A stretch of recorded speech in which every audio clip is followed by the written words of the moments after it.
नमस्कार, जय हिंद, वंदे मातरम। प्यारे बच्चों, स्वागत है आपका आज की इस क्लास में। हम आज आपके लिए लेकर आए हैं पर्यावरण पारिस्थितिकी के बहुत सारे महत्वपूर्ण पीवाईक्यूज।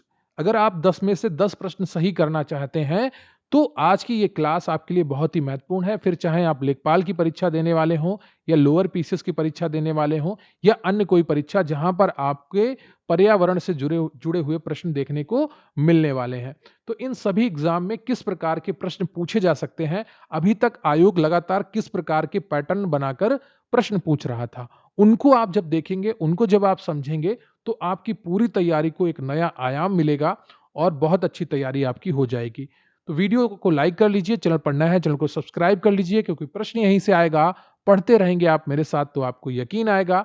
आज की इस वीडियो का पीडीएफ या हमारे चैनल की अन्य वीडियोस का पीडीएफ, लेखपाल के पीडीएफ नोट्स या फिर लोअर पीसीएस के बहुत अच्छे पीडीएफ नोट्स अगर आपको चाहिए तो स्क्रीन पर आपको अभी व्हाट्सएप नंबर दिख रहा है, वहां पर आप मैसेज करके पूरी जानकारी प्राप्त कर सकते हैं कि किस प्रकार से आपको नोट्स मिलेंगे। चलिए शुरू करते हैं बिना वक्त गवाए आज का ये बेहतरीन सेशन। तो क्वेश्चन नंबर 1 है आपका, बायोस्फीयर रिजर्व का विचार रिक्त स्थान द्वारा रिक्त स्थान कार्यक्रम के तहत शुरू किया गया था। तो इसका सही उत्तर है आपका option A, UNESCO man and biosphere.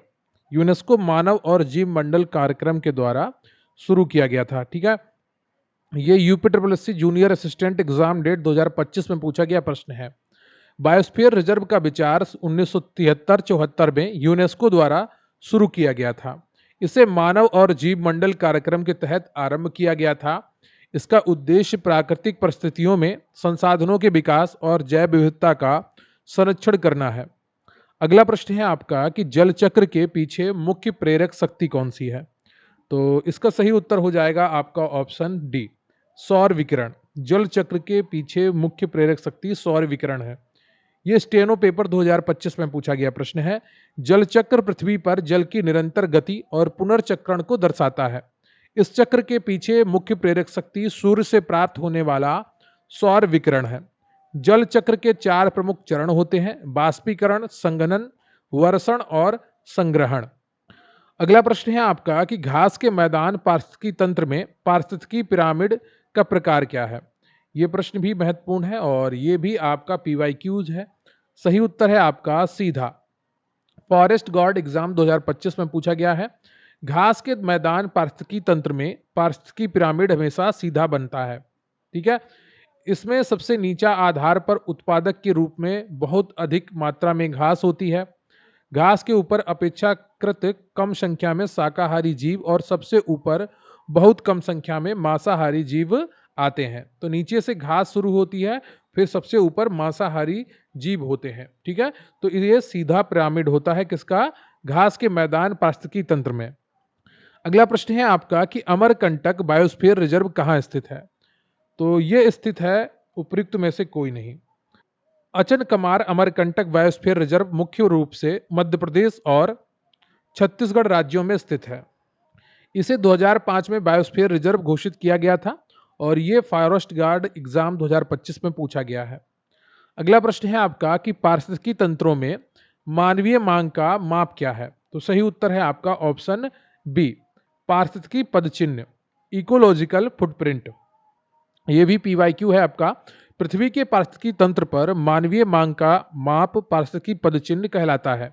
यह माप दर्शाता है कि मानव जाति प्रकृति से कितने संसाधनों और सेवाओं की मांग करती है। इसकी तुलना पारिस्थितिकी तंत्र की जैव क्षमता से की जाती है। अगला प्रश्न है आपका कि निम्नलिखित में से कौन सा जीव पारिस्थितिकी तंत्र में अपघटक के रूप में कार्य करता है। तो इसका सही उत्तर है आपका ऑप्शन ए, बैक्टीरिया और कवक। यह 2024 का प्रश्न है यूपीट्रिपलएससी का। पारिस्थितिकी तंत्र में बैक्टीरिया और कवक अपघटक के रूप में कार्य करते हैं। ये मृत कार्बनिक पदार्थों को तोड़कर तत्वों और अणुओं को मुक्त करते हैं और उनका पुनर्चक्रण करते हैं। इससे पोषक तत्व वापस मिट्टी में आ जाते हैं जो पौधों द्वारा पुनः उपयोग किए जाते हैं। अगला प्रश्न है आपका कि निम्नलिखित में से कौन सी बायोडिग्रेडेबल जैव निम्नीकरण सामग्री नहीं है। कपास, जानवरों की हड्डियां, एल्युमिनियम फॉयल, लकड़ी।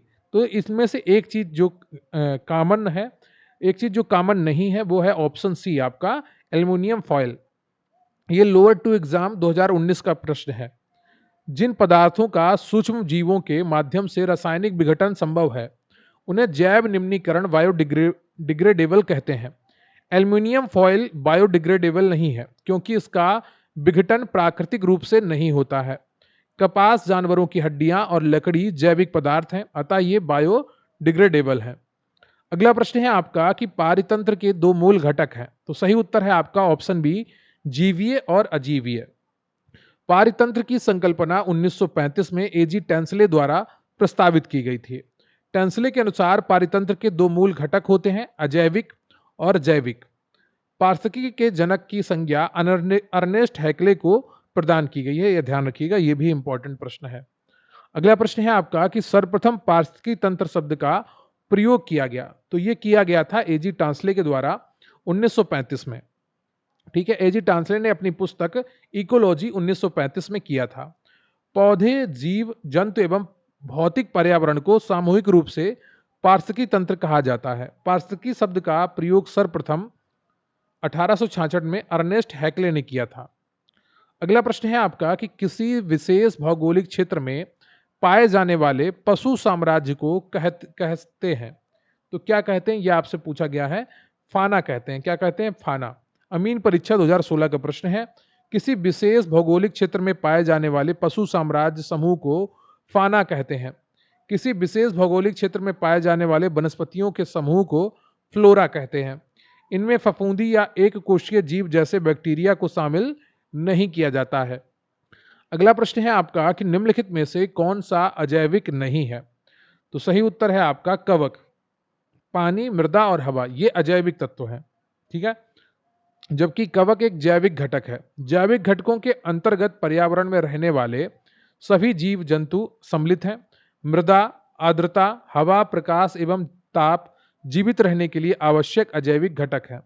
लोअर एग्जाम 2019 का प्रश्न है यह।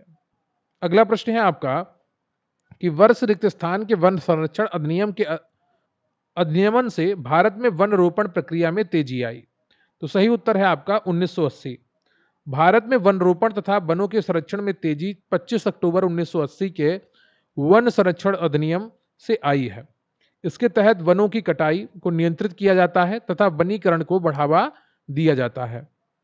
अगला प्रश्न है आपका कि 2023 में आयोजित किस अंतर्राष्ट्रीय शिखर सम्मेलन में वैश्विक जलवायु नीति को आकार देने में भारत की सक्रिय भागीदारी देखी गई, विशेष रूप से पेरिस समझौते और विकासशील देशों के लिए जलवायु प्रतिपोषण के संबंध में, तो सही उत्तर है आपका ऑप्शन ए। 2025 में यह प्रश्न पूछा गया था। यूनाइटेड नेशंस का क्लाइमेट चेंज कॉन्फ्रेंस COP28 2023 में हुआ था। यह संयुक्त अरब अमीरात की अध्यक्षता में दुबई में संपन्न हुआ था। इस सम्मेलन में वैश्विक जलवायु नीति को आकार देने में भारत की सक्रिय भागीदारी रही। भारत ने पेरिस समझौते और विकासशील देशों के लिए जलवायु वित्त पोषण पर विशेष बल दिया है। अगला प्रश्न है आपका कि जैविक विविधता संशोधन अधिनियम 2023 कब लागू हुआ? सही उत्तर है आपका ऑप्शन ए, 1 अप्रैल 2024 को। पेट एग्जाम 2025 में शिफ्ट 1 में पूछा गया प्रश्न था। जैविक विविधता संशोधन अधिनियम 2023 को 3 अगस्त 2023 को स्वीकृति मिली थी और यह अधिनियम आधिकारिक रूप से 1 अप्रैल 2024 को लागू हुआ था। अगला प्रश्न है आपका कि जलवायु परिवर्तन पर राष्ट्रीय कार्य योजना NAPCC की रूपरेखा भारत के प्रधानमंत्री द्वारा वर्ष रिक्त स्थान में जारी की गई थी, तो सही उत्तर है आपका डी, 2008 में। फॉरेस्ट गार्ड 2025 का प्रश्न है। जलवायु परिवर्तन पर राष्ट्रीय कार्य योजना NAPCC की रूपरेखा जून 2008 में जारी की गई थी। इसे भारत के तत्कालीन प्रधानमंत्री डॉक्टर मनमोहन सिंह द्वारा जारी किया गया था। इसका मुख्य उद्देश्य जलवायु परिवर्तन के प्रभावों को कम करना है। अगला प्रश्न है आपका कि निम्नलिखित में से कौन सा अंतर्राष्ट्रीय महत्व के वेटलैंड्स का सम्मेलन है? सही उत्तर है आपका ऑप्शन ए, रामसर कन्वेंशन। इसे फरवरी 1971 में ईरान के रामसर शहर में अपनाया गया था और भारत ने इसे 1 फरवरी 1982 को स्वीकार किया। यह एक अंतर सरकारी संधि है जो आर्द्र भूमियों के संरक्षण और उनके संसाधनों के उचित उपयोग के लिए है। रामसर सम्मेलन अंतर्राष्ट्रीय महत्व के वेटलैंड्स का सम्मेलन है। अगला प्रश्न है आपका कि निम्नलिखित में से कौन सा देश सवेन यानी कि SAWEN South Asia wildlife enforcement network का सदस्य है? तो सही उत्तर है आपका ऑप्शन सी, अफगानिस्तान। अफगानिस्तान सवेन का सदस्य देश है।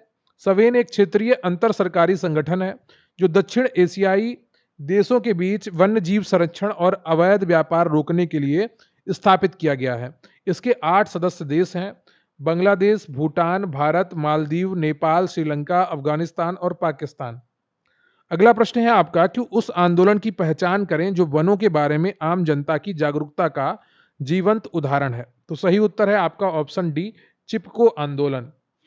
चिपको आंदोलन वनों के संरक्षण के बारे में जन जागरूकता का एक जीवंत उदाहरण है। इसकी शुरुआत 1973 में उत्तर प्रदेश के चमोली जिले, अब उत्तराखंड में हुई थी। इस आंदोलन के प्रमुख नेतृत्वकर्ता सुंदरलाल बहुगुणा तथा चंडी प्रसाद भट्ट थे। अगला प्रश्न है आपका कि जैविक संरक्षण में प्रकाशित एक नए अध्ययन के अनुसार किस मुद्दे के कारण कई अनोखे जानवर और पौधे विलुप्त हो जाएंगे? तो सही उत्तर है आपका ग्रीन हाउस गैस उत्सर्जन के कारण। यूपीट्रिपलएससी लोअर मेंस 2021 का प्रश्न है, जैविक संरक्षण के अध्ययन के अनुसार ग्रीन हाउस गैस उत्सर्जन में वृद्धि से कई जानवर और पौधे विलुप्त हो जाएंगे।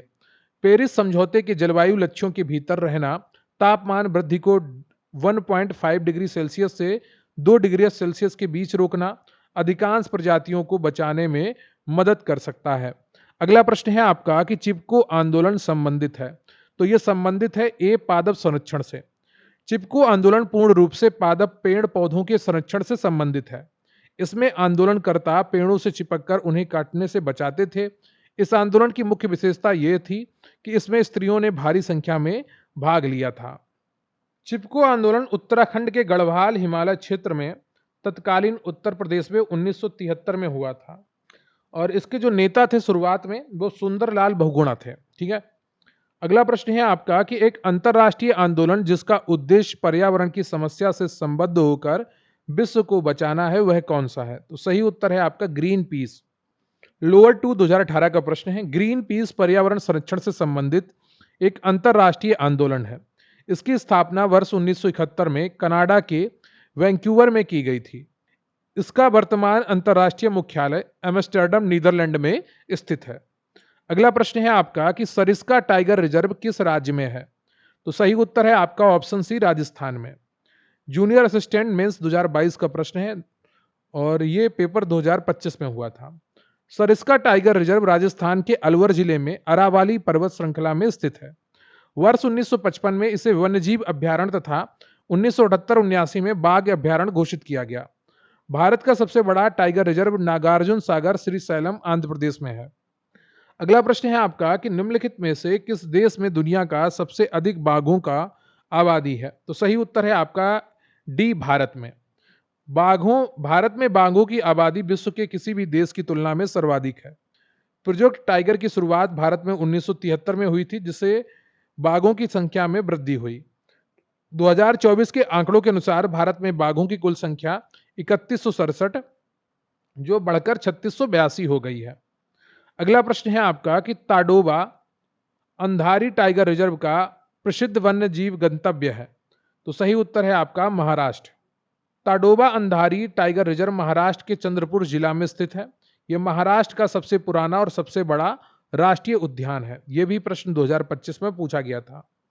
अगला प्रश्न है आपका कि आमतौर पर एक ही प्रजाति के जीवों का एक समूह है जो एक विशिष्ट समय के दौरान एक निश्चित क्षेत्र पर कब्जा करता है। तो सही उत्तर है आपका ऑप्शन सी, जनसंख्या। जनसंख्या आमतौर पर एक ही प्रजाति के जीवों का एक समूह है जो एक विशिष्ट समय के दौरान एक निश्चित भौगोलिक क्षेत्र में रहता है। इनकी जनसंख्या का मापन जनसंख्या घनत्व कहलाता है। अगला प्रश्न है आपका कि वन्य जीवन सुरक्षा में महत्वपूर्ण योगदान के लिए दिया जाने वाला पुरस्कार कौन सा है? तो सही उत्तर है आपका अमृता देवी बिश्नोई पुरस्कार। यह भी 2025 का प्रश्न है। अमृता देवी बिश्नोई वन्य जीव पुरस्कार भारत सरकार द्वारा वन्य जीव संरक्षण में महत्वपूर्ण योगदान के लिए दिया जाता है। इस राष्ट्रीय पुरस्कार की शुरुआत 2001 में की गई थी। 2024-25 में यह पुरस्कार डॉक्टर गौरीशंकर और गोविंद भारद्वाज को दिया गया था। अगला प्रश्न है आपका कि ऐसी प्रजातियां जिनके उपस्थिति अन्य प्रजातियों के समूह की उपस्थिति को इंगित करती है और उनकी अनुपस्थिति प्रजातियों के उस समूह को की कमी को इंगित करती है कहलाती है? तो कहलाती है संकेतक प्रजातियां। संकेतक प्रजातियां वे प्रजातियां हैं जिनकी उपस्थिति या अनुपस्थिति पूरे पारिस्थितिकी तंत्र की स्थिति को दर्शाती हैं।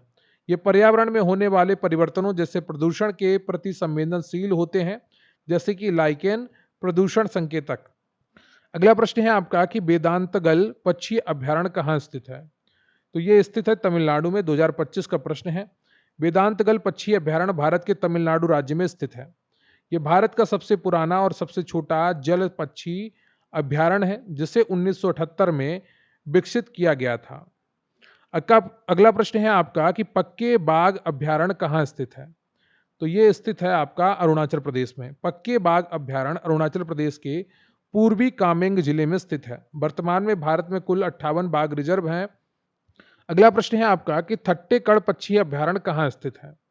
तो ये स्थित है आपका केरल में। थट्टेकड़ पक्षी अभयारण्य भारत के केरल राज्य में स्थित है और यह केरल राज्य का पहला पक्षी अभयारण्य है जो पेरियार नदी के किनारे एर्नाकुलम जिले में स्थित है। अगला प्रश्न है आपका कि कामेंग एलिफेंट रिजर्व कहाँ स्थित है? उड़ीसा, सिक्किम, केरल या अरुणाचल प्रदेश? सही उत्तर है आपका option D, Arunachal Pradesh. Kameng elephant reserve Arunachal Pradesh के पश्चिमी और पूर्वी कामेंग जिले में स्थित है। भारत में हाथी परियोजना सरकार द्वारा 1992 में शुरू की गई थी और भारत का पहला हाथी रिजर्व सिंह भूमि हाथी रिजर्व झारखंड है, जो 2001 में बना था। अगला प्रश्न है आपका कि निम्नलिखित में से किसे दुनिया का पहला राष्ट्रीय उद्यान माना जाता है? सही उत्तर है आपका यहां पर ऑप्शन सी, येलोस्टोन राष्ट्रीय उद्यान। इसकी स्थापना मार्च 1872 में संयुक्त राज्य अमेरिका में की गई थी। भारत का प्रथम राष्ट्रीय उद्यान जिम कॉर्बेट नेशनल पार्क है, जो कि उत्तराखंड में है, जिसे 1936 में हैली नेशनल पार्क के रूप में स्थापित किया गया था। अगला प्रश्न है आपका कि त्रिराज्य संरक्षित क्षेत्र में स्थित घड़ियाल मगरमच्छों की सबसे बड़ी आबादी वाला नदी अभयारण्य निम्नलिखित में से कौन सा है? तो सही उत्तर है आपका राष्ट्रीय चंबल अभयारण्य। यह वीडियो एग्जाम 2023 में पूछा गया था। यह अभयारण्य राजस्थान, मध्य प्रदेश और उत्तर प्रदेश के चंबल नदी क्षेत्र में फैला हुआ है और इसकी स्थापना 1979 में की गई थी। यह घड़ियालों और पतले मुंह वाले मगरमच्छों की आबादी के लिए विश्व भर में प्रसिद्ध है। अगला प्रश्न है आपका कि काराकोरम वन्यजीव अभयारण्य निम्नलिखित में से किस राज्य केंद्र शासित प्रदेश में स्थित है? तो सही उत्तर है आपका ऑप्शन डी, लद्दाख में स्थित है। यह काराकोरम रेंज के पूर्वी भाग में फैला है और चिरू तिब्बती मृग के प्रवास के लिए जाना जाता है। अगला प्रश्न है आपका कि निम्नलिखित में से किस राज्य में विश्व का एकमात्र तैरता हुआ राष्ट्रीय उद्यान केईबुल लामजाओ राष्ट्रीय उद्यान स्थित है? कहां पर स्थित है? तो यह स्थित है मणिपुर में। यह वीडियो एग्जाम 2023 में पूछा गया था। विश्व का एकमात्र तैरता हुआ राष्ट्रीय उद्यान केईबुल लामजाओ भारत के मणिपुर राज्य में स्थित है। यह प्रसिद्ध लोकटक झील की दक्षिणी पश्चिमी हिस्से में 40 वर्ग किलोमीटर क्षेत्र में फैला है। इसे 1977 में राष्ट्रीय उद्यान घोषित किया गया था और यह संगाई हिरण के लिए प्रसिद्ध है। अगला प्रश्न है आपका कि निम्नलिखित में से कौन सा राष्ट्रीय उद्यान एक टाइगर रिजर्व भी है? सही उत्तर है आपका ऑप्शन डी, पन्ना राष्ट्रीय उद्यान। पन्ना राष्ट्रीय उद्यान मध्य प्रदेश के पन्ना और छतरपुर जिले में फैला हुआ है। यह भारत का 22वां बाघ अभयारण्य है, जिसे 1994 में टाइगर रिजर्व घोषित किया गया था। वर्तमान में कुल भारत में 58 टाइगर रिजर्व हैं। अगला प्रश्न है आपका कि सतमालिया हिरण अभयारण्य भारत के निम्नलिखित में से किस राज्य केंद्र शासित प्रदेश में स्थित है? तो सही उत्तर है आपका ए, दादरा और नगर हवेली। सतमालिया हिरण अभयारण्य केंद्र शासित प्रदेश दादरा और नगर हवेली में स्थित है। इस अभयारण्य में हिरण की विभिन्न प्रजातियां जैसे सांभर, चीतल आदि पाई जाती हैं। अगला प्रश्न है आपका कि हाल ही में भारत ने किस देश के साथ चीता के पुनर्परिचय के लिए एक समझौता ज्ञापन पर हस्ताक्षर किए हैं? तो सही उत्तर है आपका option D, Namibia. UP one रक्षक 2022 में पूछा गया प्रश्न है। भारत ने जुलाई 2022 में अफ्रीकी देश नामीबिया के साथ चीता के पुनर्परिचय के लिए समझौता ज्ञापन पर हस्ताक्षर किए। भारत में 1952 में चीते विलुप्त हो चुके थे। उनकी संख्या बढ़ाने के लिए यह प्रोजेक्ट शुरू किया गया। नामीबिया से 8 चीतों को मध्य प्रदेश के कूनो नेशनल पार्क में लाया गया था। अगला प्रश्न है आपका कि बांदीपुर राष्ट्रीय उद्यान भारत के निम्नलिखित राज्यों में से किस राज्य में स्थित है? तो सही उत्तर है आपका ऑप्शन ए कर्नाटक में। बांदीपुर नेशनल पार्क कर्नाटक राज्य में स्थित है और इसकी स्थापना 1974 में प्रोजेक्ट टाइगर के तहत की गई थी। यह नीलगिरी बायोस्फीयर रिजर्व का भी हिस्सा है। कर्नाटक के अन्य प्रमुख टाइगर रिजर्व भद्रा, नागरहोल, डंडेली, अंसी हैं। अगला प्रश्न है आपका कि किश्तवाड़ राष्ट्रीय उद्यान भारत के निम्नलिखित में से किस राज्य केंद्र शासित प्रदेश में स्थित है? तो सही उत्तर है आपका ऑप्शन ए जम्मू कश्मीर। किश्तवाड़ नेशनल पार्क जम्मू कश्मीर राज्य के किश्तवाड़ जिले में चिनाब नदी के समीप अवस्थित है। जम्मू कश्मीर के अन्य प्रमुख national park Dachigam national park, Salim Ali national park आदि हैं। अगला प्रश्न है आपका कि भरतपुर में स्थित पक्षी अभ्यारण्य राष्ट्रीय उद्यान का नाम क्या है? तो सही उत्तर है आपका केवलादेव घना राष्ट्रीय उद्यान। तो ये भरतपुर राजस्थान में स्थित है और ये एक पक्षी अभ्यारण्य है। ठीक है, इसे 10 मार्च 1982 को राष्ट्रीय उद्यान का दर्जा दिया गया था। यह अभ्यारण्य लगभग 230 से ज्यादा प्रजातियों के हजारों पक्षियों का घर है। अगला प्रश्न है आपका कि काजीरंगा राष्ट्रीय उद्यान स्थित है। तो यह स्थित है असम में। काजीरंगा राष्ट्रीय उद्यान असम राज्य में स्थित है। यह मुख्य रूप से एक सींग वाले गैंडे के लिए विश्व भर में प्रसिद्ध है। अगला प्रश्न है आपका कि भारत में कुल कितने संरक्षित जैव मंडल बायोस्फीयर रिजर्व हैं? तो इसका सही उत्तर है आपका 18। भारत में वर्तमान में कुल 18 संरक्षित जैव मंडल हैं। जैव मंडल रिजर्व आनुवांशिक विभिन्नता से संबंधित होते हैं, जहां जीवों के संरक्षण पर विशेष ध्यान दिया जाता है। नीलगिरी भारत का प्रथम बायोस्फीयर रिजर्व तथा और पन्ना 2011 में सबसे नया है। ठीक है, तो भारत का प्रथम बायोस्फीयर रिजर्व है नीलगिरी, जो 1986 में घोषित हुआ। पन्ना 2011 में बना हुआ सबसे नया है। अगला प्रश्न है आपका कि दांडेली वन्यजीव अभ्यारण्य भारत के किस राज्य में स्थित है? सही उत्तर है आपका डी कर्नाटक में। लोअर एग्जाम 2019 का प्रश्न है। दांडेली वन्यजीव अभ्यारण्य कर्नाटक राज्य में 866.41 वर्ग किलोमीटर क्षेत्र में फैला हुआ है।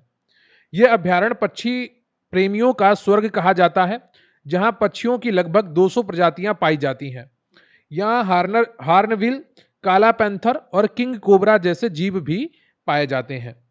अगला प्रश्न है आपका कि कीठम झील और सूर सरोवर पक्षी अभ्यारण्य निम्नलिखित में से किस शहर के पास स्थित है? तो सही उत्तर है आपका ऑप्शन डी आगरा। कीठम झील उत्तर प्रदेश के आगरा से 20 किलोमीटर दूर स्थित है। इस झील के साथ एक पक्षी विहार है जिसे सूर सरोवर पक्षी विहार कहा जाता है। इसे 2020 में रामसर स्थल के रूप में भी नामित किया गया है। अगला प्रश्न है आपका कि इराविकुलम राष्ट्रीय उद्यान किस राज्य में स्थित है? तो सही उत्तर है आपका ऑप्शन सी केरल में। इराविकुलम राष्ट्रीय उद्यान केरल राज्य के इडुक्की जिले में पश्चिमी घाट में स्थित है। इसे केरल का पहला राष्ट्रीय उद्यान होने का दर्जा प्राप्त है और यह प्रश्न लोअर एग्जाम 2019 में पूछा गया था। यह उद्यान दुर्लभ नीलगिरी तहर के संरक्षण के लिए विशेष रूप से जाना जाता है। अगला प्रश्न है आपका कि थट्टेकड़ पक्षी अभ्यारण्य कहाँ स्थित है? तो यह आपका केरल राज्य में स्थित है। लोअर तृतीय 2016 का प्रश्न है।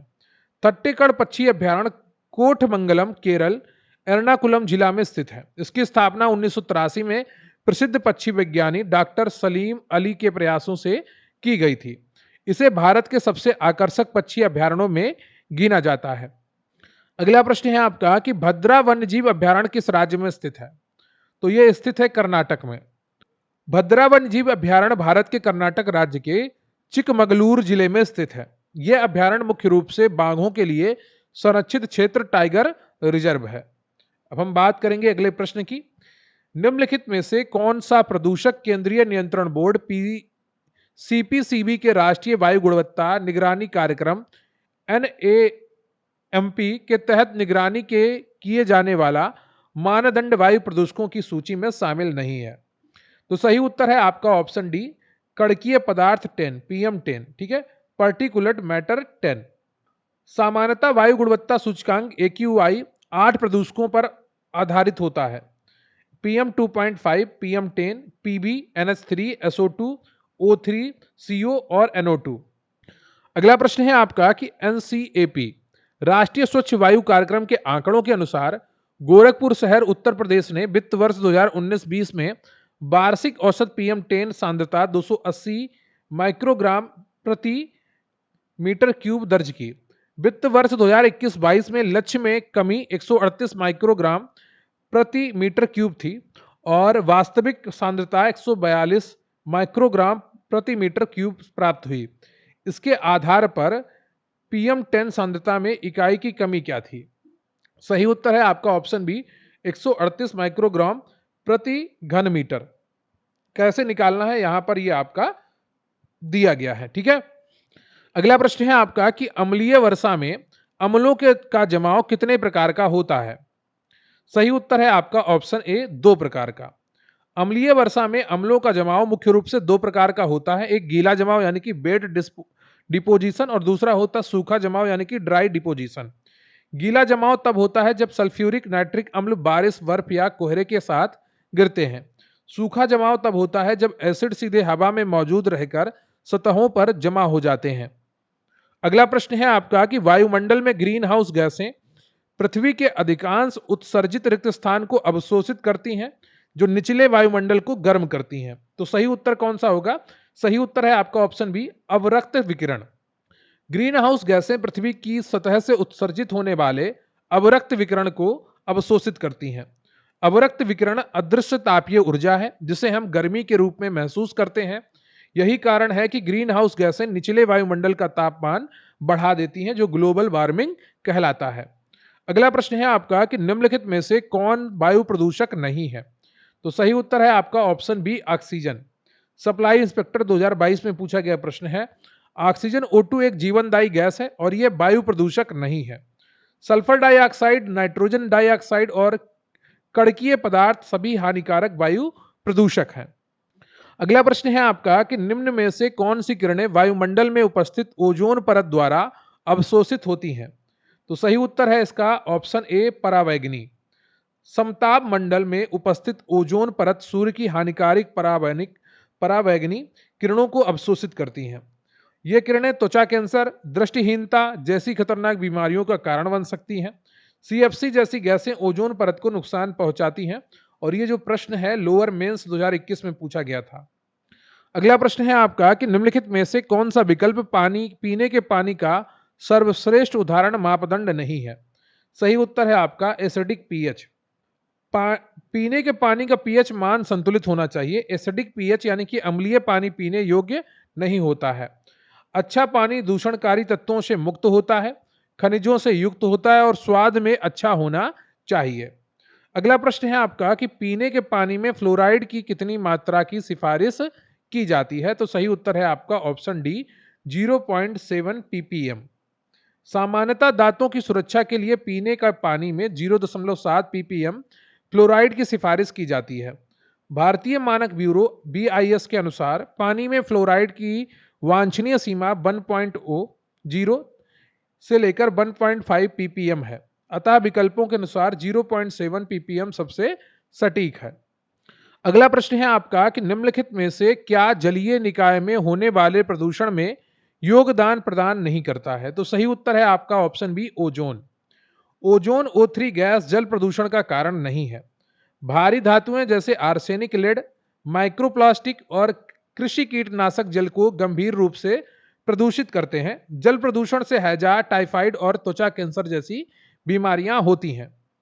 अगला प्रश्न है आपका कि वनों की कमी, नगरीकरण और प्रदूषण का बढ़ना सभी निम्नलिखित किस कारण से है? तो सही उत्तर है आपका ऑप्शन डी आबादी बढ़ना। वनों की कमी, अत्यधिक नगरीकरण और बढ़ते प्रदूषण का मुख्य जड़ तेजी से बढ़ती आबादी, जनसंख्या वृद्धि है। जनसंख्या वृद्धि से नए आवास और खाद्यान्न की मांग बढ़ती है, जिसके लिए वनों को काटा जाता है। अगला प्रश्न है आपका कि पार्थेनियम को कैसे जैव एजेंटों का उपयोग करके नियंत्रित किया जा सकता है?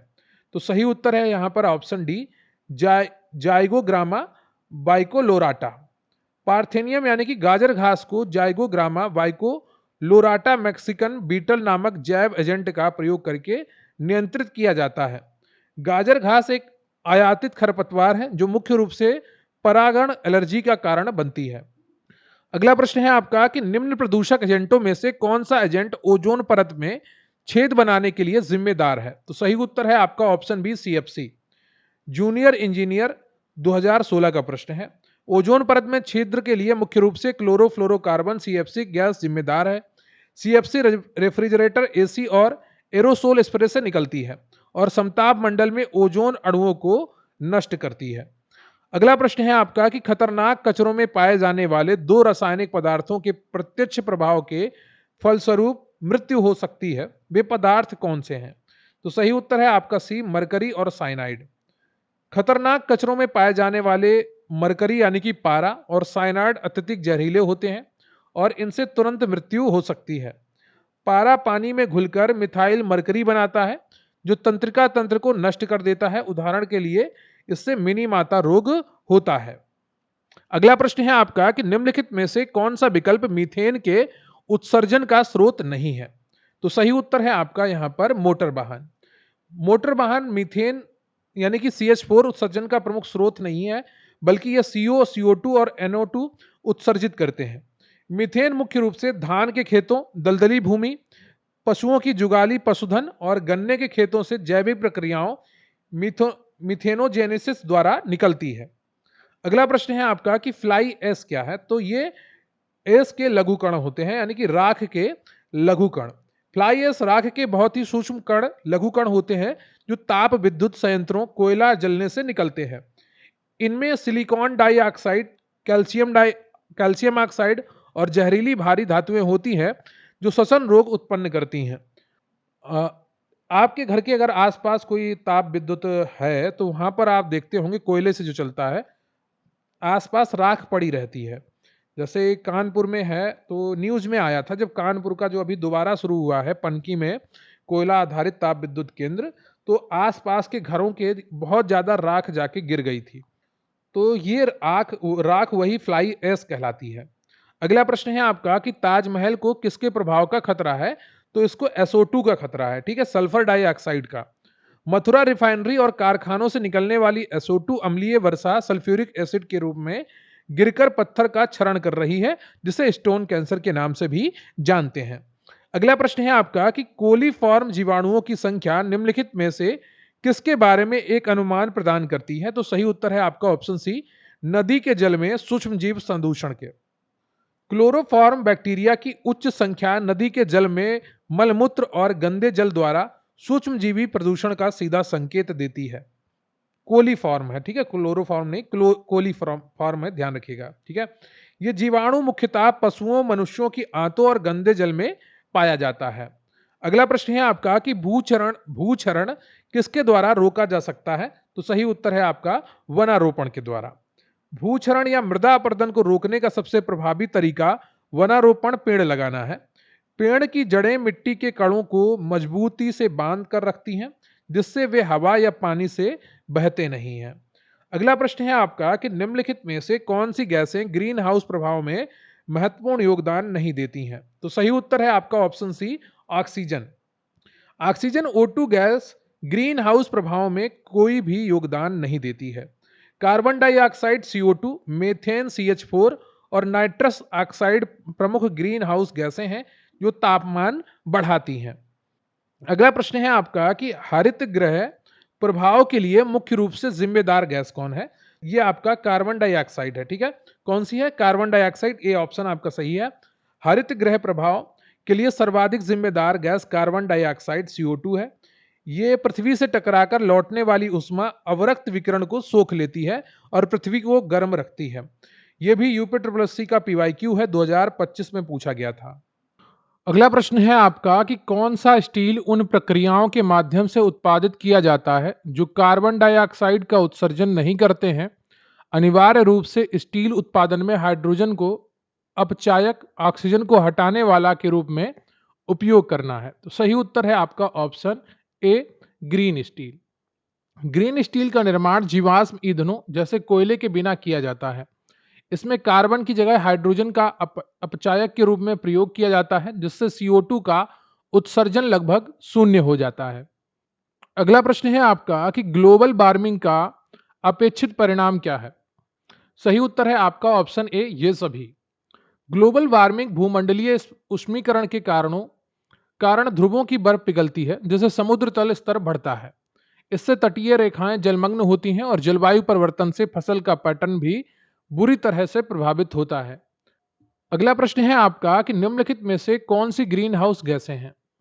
तो ये सभी ग्रीन हाउस गैसें हैं मीथेन, ओजोन और कार्बन डाइऑक्साइड। अगला प्रश्न है आपका कि अंटार्कटिका के डूम्सडे ग्लेशियर का मूल नाम क्या है जो हाल ही में चर्चा में रहा था? सही उत्तर है आपका डी, थ्वाइटस ग्लेशियर। अंटार्कटिका के थ्वाइटस ग्लेशियर को ही डूम्सडे ग्लेशियर कहा जाता है। यह 120 किलोमीटर चौड़ा है और जलवायु परिवर्तन के कारण बहुत तेजी से पिघल रहा है। इसके पिघलने से वैश्विक समुद्र स्थल में विनाशकारी वृद्धि की आशंका है। अगला प्रश्न है आपका कि निम्नलिखित में से कौन सी गैस ग्रीन हाउस गैस नहीं है? तो सही उत्तर है आपका ऑप्शन बी, नाइट्रोजन। नाइट्रोजन वायुमंडल में सबसे प्रचुर मात्रा लगभग 78% पाई जाने वाली गैस है, परंतु यह ग्रीन हाउस गैस नहीं है। मीथेन, कार्बन डाइऑक्साइड और जलवाष्प प्रमुख ग्रीन हाउस गैसें हैं जो वातावरण का तापमान बढ़ाती हैं। अगला प्रश्न है आपका कि निम्नलिखित में से क्या एक ग्रीन हाउस गैस नहीं है? तो सही उत्तर है आपका D, carbon monoxide.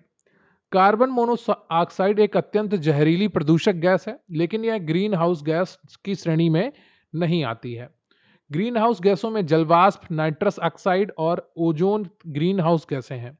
Lower exam 2019 का प्रश्न है। अगला प्रश्न है आपका कि निम्न गैसों में से कौन सी ग्रीन हाउस गैस नहीं है? सही उत्तर है आपका option D, O2। Oxygen O2 जीवन के लिए आवश्यक गैस है। यह ऊष्मा को अवशोषित नहीं करती, इसलिए यह ग्रीन हाउस गैस नहीं है। CO2, CH4 और NO2 गैसें वातावरण को गर्म करने में योगदान देती हैं। अगला प्रश्न है आपका कि कृषि के ग्रीन हाउस का एक तरीका जहां उन्नत ग्रीन हाउस प्रौद्योगिकी जैसे कि हाइड्रोपोनिक्स और एरोपोनिक्स का उपयोग करके शहरों में बहुमंजिला इमारतों के अंदर वाणिज्यिक रूप से व्यवहार्य फसलों की खेती की जाती है। तो सही उत्तर है आपका ऑप्शन ए, लंबवत खेती। लंबवत खेती में बहुमंजिला इमारतों के अंदर बिना मिट्टी के हाइड्रोपोनिक्स उन्नत तकनीकी से फसलें उगाई जाती हैं। यह शहरी क्षेत्रों में कम जमीन में अधिक वाणिज्यिक उत्पादन के लिए बहुत उपयोगी है। अगला प्रश्न है आपका कि कृषि क्षेत्र से उत्पन्न होने वाले मीथेन गैस के अतिरिक्त एक मुख्य ग्रीन हाउस गैस क्या है? तो सही उत्तर है आपका ए, नाइट्रस ऑक्साइड। कृषि क्षेत्र विशेषकर उर्वरकों के उपयोग से मीथेन के साथ साथ भारी मात्रा में नाइट्रस ऑक्साइड N2O भी निकलती है। ये दोनों गैसें अत्यंत शक्तिशाली ग्रीन हाउस गैसें हैं जो ग्लोबल वार्मिंग बढ़ाती हैं। अगला प्रश्न है आपका कि द रामसर साइट तावा reservoir is located in the state of. पूछा गया है कि रामसर स्थल तवा जलाशय किस राज्य में स्थित है? सही उत्तर है आपका ए, मध्य प्रदेश। तवा जलाशय मध्य प्रदेश के नर्मदापुरम होशंगाबाद जिले के इटारसी में स्थित है। इसका निर्माण 1978 में तवा नदी पर हुआ था। वर्ष 2024 में इसे अंतर्राष्ट्रीय महत्व के रामसर स्थल का दर्जा दिया गया है। अगला प्रश्न है आपका कि अलाई दरवाजा किस विश्व विरासत स्थल में है? सही उत्तर है आपका सी, कुतुब मीनार में। लोअर द्वितीय 2018 का प्रश्न है। अलाई दरवाजा नई दिल्ली के कुतुब मीनार विश्व विरासत परिसर में स्थित है। इसका निर्माण अलाउद्दीन खिलजी ने 1311 ईस्वी में करवाया था। अगला प्रश्न है आपका कि भारत देश का विश्व धरोहर स्थलों में संख्या के आधार पर कौन सा स्थान है? तो सही उत्तर है आपका 7वां। प्रश्नकाल 2016 के समय विश्व धरोहर स्थलों की संख्या के आधार पर भारत का स्थान 7वां था। वर्तमान में आंकड़ों के अनुसार भारत 40 से अधिक विश्व धरोहर स्थलों के साथ 6वें स्थान पर आता है। अगला प्रश्न है आपका कि एमनेस्टी इंटरनेशनल का मुख्यालय कहाँ स्थित है? सही उत्तर है आपका सी, लंदन। एमनेस्टी इंटरनेशनल का मुख्यालय यूनाइटेड किंगडम में स्थित है, लंदन में। इसकी स्थापना 1961 में पीटर वेनेंसन द्वारा की गई थी। यह मानवाधिकारों के संरक्षण के लिए कार्य करता है। अगला प्रश्न है आपका कि भारत द्वारा अंतरराष्ट्रीय बिग कैट अलायंस कब शुरू किया गया था? तो यह शुरू किया गया था 9 अप्रैल 2023 को। अंतरराष्ट्रीय big cat alliance IBCA Bharat सरकार द्वारा 9 अप्रैल 2023 को शुरू किया गया। प्रोजेक्ट टाइगर के 50 साल पूरे होने के अवसर पर PM मोदी द्वारा मैसूर से इसे लॉन्च किया गया था।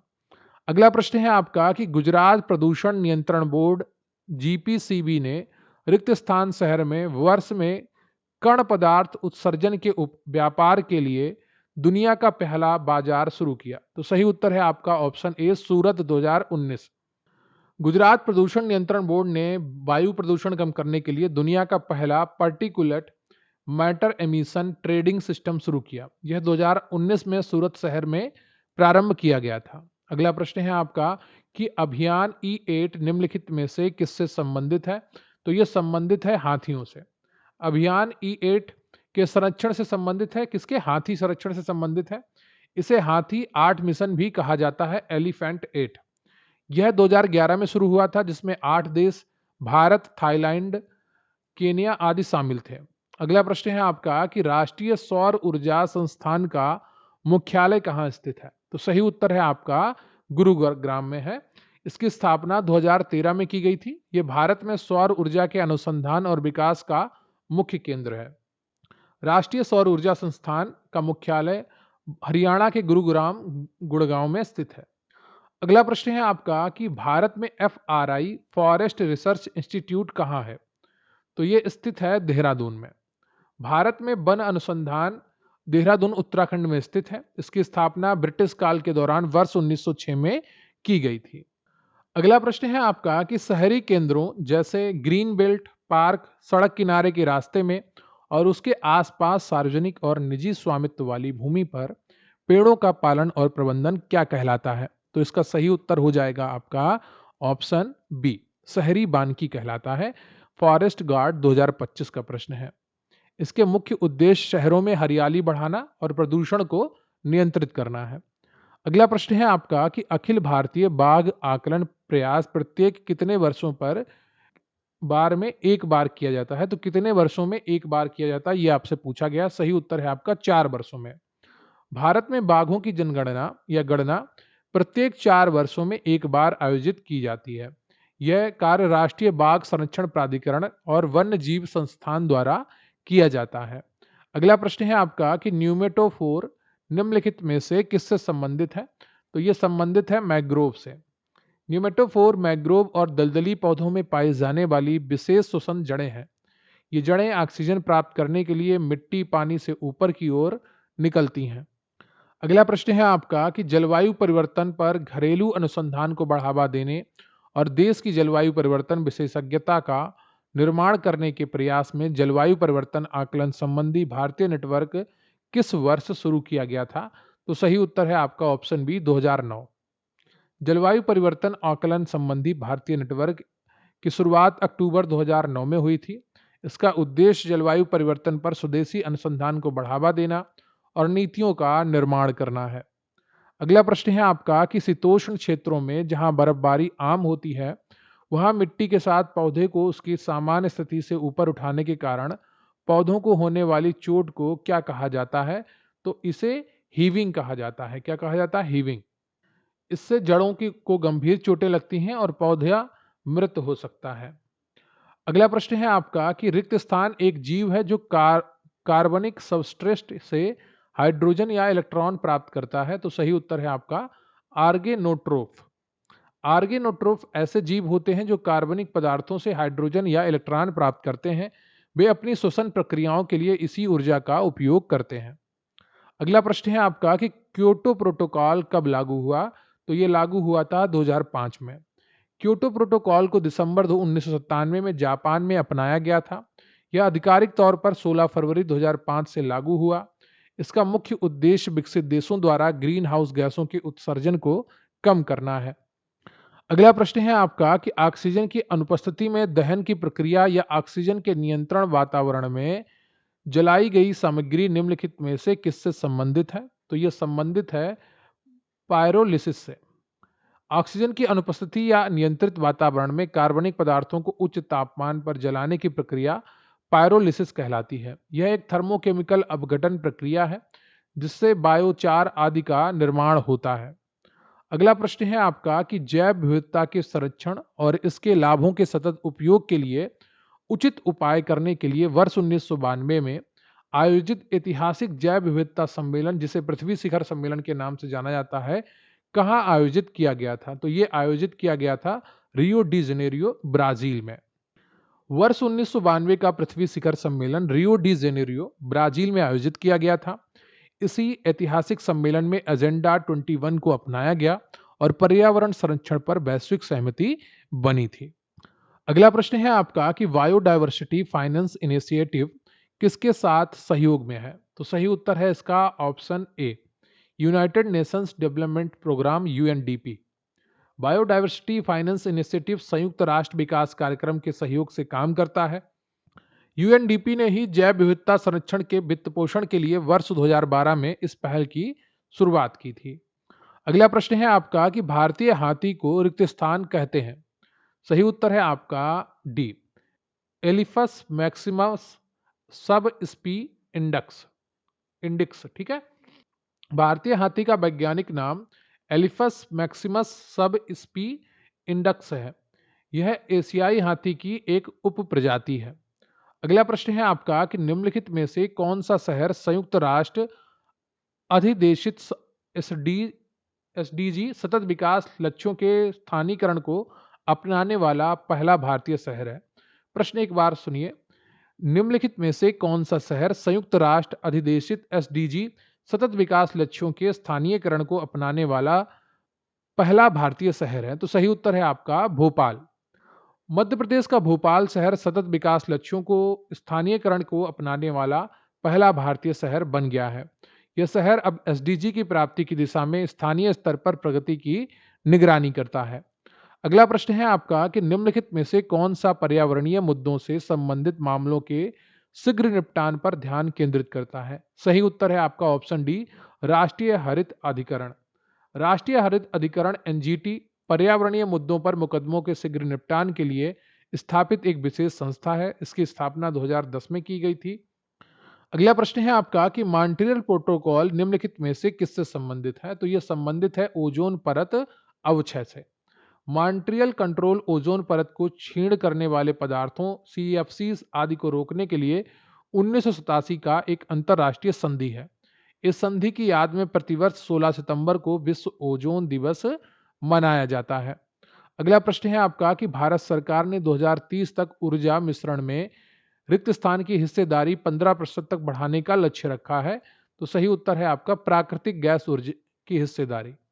भारत सरकार ने वर्ष 2030 तक अपनी कुल ऊर्जा मिश्रण में प्राकृतिक गैस की हिस्सेदारी को 15% तक बढ़ाने का लक्ष्य रखा है।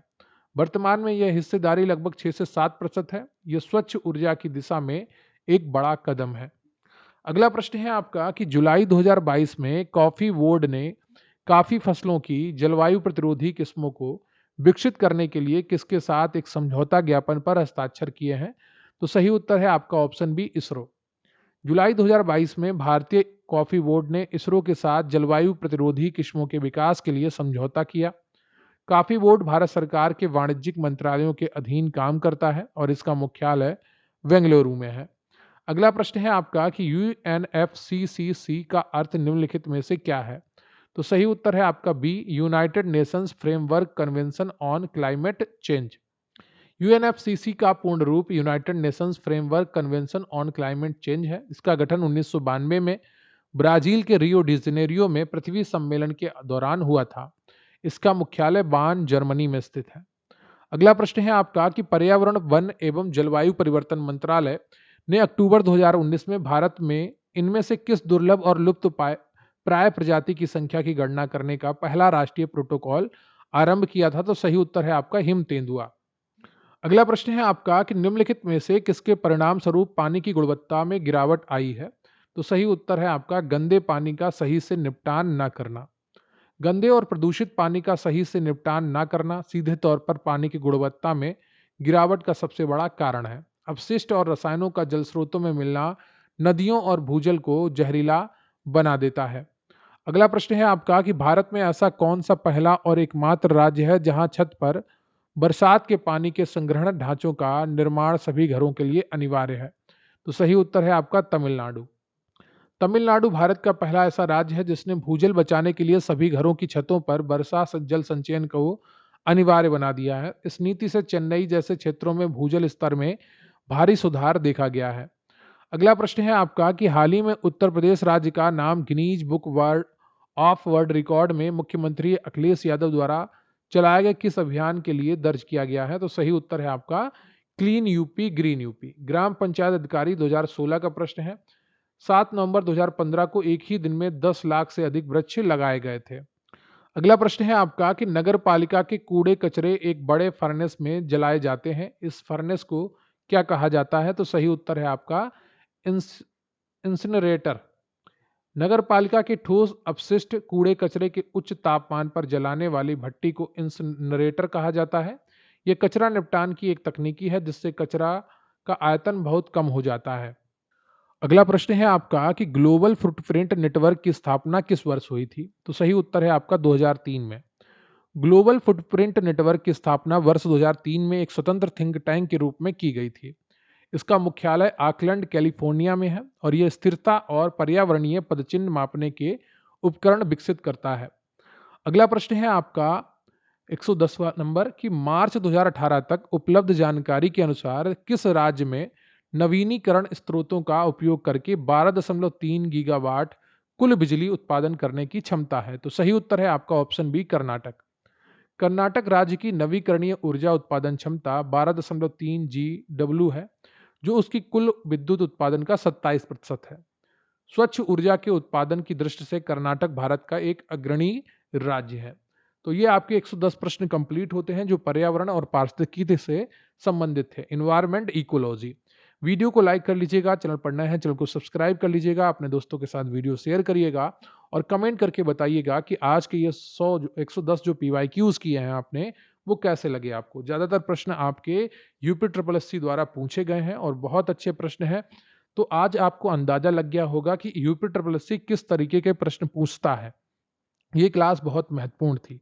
अगर आपने ध्यान से देखा है, समझा है, तो निश्चित रूप से आपको अंदाजा लग गया होगा और इसी के अनुसार आप अपनी आगे की तैयारी की प्लानिंग कर सकते हैं। ठीक है, वीडियो को लाइक कर लीजिएगा। और रही बात आज के इस वीडियो की PDF की या हमारे चैनल के अन्य वीडियोस की PDF की, लोअर PCS की PDF की जो थ्योरी नोट्स हम बना चुके हैं और उसका डेमो भी हमने आपको वीडियो बनाकर दिखा दिया है, आपको हमारे चैनल पर मिल जाएगा। तो स्क्रीन पर अभी आपको एक WhatsApp नंबर दिख रहा होगा, वहां पर आप मैसेज करके लेखपाल की PDF हो, लोअर PCS की PDF हो, हमारे साथ जुड़ सकते हैं और बहुत अच्छी तैयारी कर सकते हैं। मिलेंगे फिर किसी अन्य वीडियो में, तब तक के लिए जय हिंद, जय भारत।